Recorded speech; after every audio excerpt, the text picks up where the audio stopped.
नमस्कार मित्रों, कैसे हो आप। आज की वीडियो में हम भगवान बुद्ध की कहानी सुनेंगे। तो चलो शुरू करते हैं। भगवान बुद्ध के लाखों अनुयायी थे।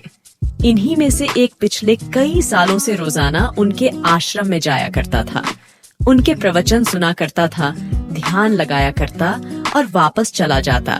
यह सिलसिला ऐसा ही चलता रहा, मगर एक दिन यह अनुयायी आश्रम नहीं आया और उसके बाद उसने आश्रम में जाना ही छोड़ दिया। बाकी कई लोगों की तरह बुद्ध ने भी यह महसूस किया कि उसका नियमित आने वाला अनुयायी किसी वजह से अब आना बंद हो गया है। इस बात को कई दिन बीत गए। एक दिन बुद्ध अपनी भिक्षा मांगकर एक गांव के रास्ते से गुजर रहे थे। यह गांव दरअसल उसी अनुयायी का था जिसने अब आश्रम में आना छोड़ दिया था। बुद्ध उस अनुयायी के घर की तरफ चल दिए। जब उसके घर के पास पहुंचे, तब वह अनुयायी अपने घर के आंगन में कुछ काम कर रहा था। बुद्ध को देखते ही वह उनके पास आया, उन्हें प्रणाम किया और उनके बैठने के लिए आंगन के चबूतरे पर चटाई बिछा दी। बुद्ध चटाई पर आराम से बैठ गए और अनुयायी से बात करने लगे। बुद्ध ने पहले उस अनुयायी के स्वास्थ्य के बारे में पूछा और फिर पूछा कि उसके परिवार में सब कुशल मंगल तो है ना। अनुयायी ने कहा कि सब कुछ ठीक है, सभी के सभी स्वस्थ है। बुद्ध ने उससे आगे पूछा, अगर सब ठीक है तो तुमने आश्रम में आना क्यों छोड़ दिया। अब अनुयायी ने थोड़ा सा शर्मिंदा होते हुए कहा, गुरुजी, मैं क्या करता, मेरे पास पहनने के लिए सिर्फ एक ही जोड़ी कपड़ा है और वह भी अब जगह जगह से फट चुका है। उसमें कई जगह छेद हो गए हैं। अब आप ही बताइए, ऐसी हालत में मैं इतने सारे लोगों के सामने कैसे आता।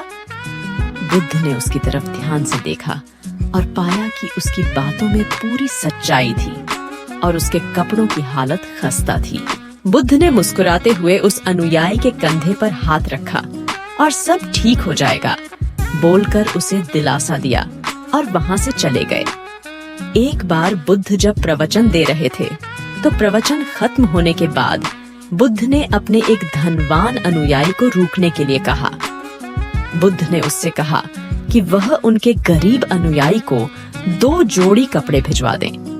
श्रीमंत अनुयायी ने उनको वचन दिया कि वह अगले दिन जैसा उन्होंने कहा है वैसा ही करेगा। अगले दिन अपने वचन के मुताबिक श्रीमंत अनुयायी ने अपने नौकर के हाथों न सिर्फ उस गरीब अनुयायी के लिए बल्कि उसके पूरे परिवार के लिए 2-2 जोड़ी कपड़े भिजवा दिए। नए कपड़े पाकर गरीब अनुयायी और उसका पूरा परिवार बहुत खुश हो गया। अगले दिन से बुद्ध ने देखा कि वह अनुयायी फिर से आश्रम में आने लगा है। बुद्ध ने उससे पूछा कि अब तुम्हें कोई परेशानी तो नहीं है। अगर है तो बताओ। अनुयायी ने कहा, अब मुझे कोई तकलीफ नहीं है, बस कपड़ों की थी जो आपने हल कर दी। अब मैं बहुत खुश हूँ। बुद्ध के अनुयायी से पूछा, अच्छा बताओ, तुमने अपने पुराने कपड़ों का क्या किया। अनुयायी ने कहा, हमारे ओढ़ने के कपड़े ओढ़ने लायक नहीं बचे थे, इसलिए मैंने अपने पुराने कपड़ों को उनकी जगह इस्तेमाल करना शुरू कर दिया। बुद्ध ने पूछा, फिर तुमने अपने ओढ़ने वाले कपड़े का क्या किया। अनुयायी ने कहा कि मैंने उन्हें पर्दों की जगह इस्तेमाल करना शुरू कर दिया। बुद्ध ने फिर से पूछा, उन पुराने पर्दों का क्या हुआ। अनुयायी ने जवाब दिया कि मैं उनके 4 टुकड़े करके चूल्हे से गर्म बर्तन उतारने के लिए इस्तेमाल करता हूँ।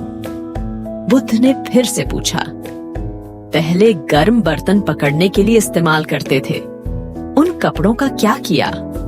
अनुयायी ने जवाब दिया कि मैं अब उन्हें घर में पोछा लगाने के लिए इस्तेमाल करता हूँ। बुद्ध ने अगला सवाल पूछा कि पुराने पोछे का क्या किया, वह भी बता दो।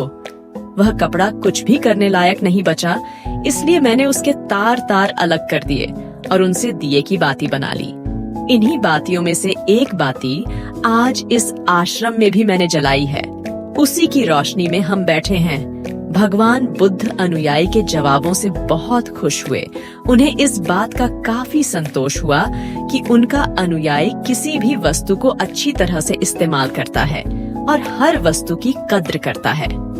दोस्तों, इस कहानी को उन लोगों तक जरूर पहुंचाए जो उन्हें आसानी से मिलने वाली वस्तुओं की कद्र नहीं करते और जरूरत से के ज्यादा लेते हैं, फिर बिना अच्छे से इस्तेमाल किए वेस्ट करते हैं या फेंक देते हैं। For more stories and videos, just subscribe our channel and don't forget to give your likes and comments.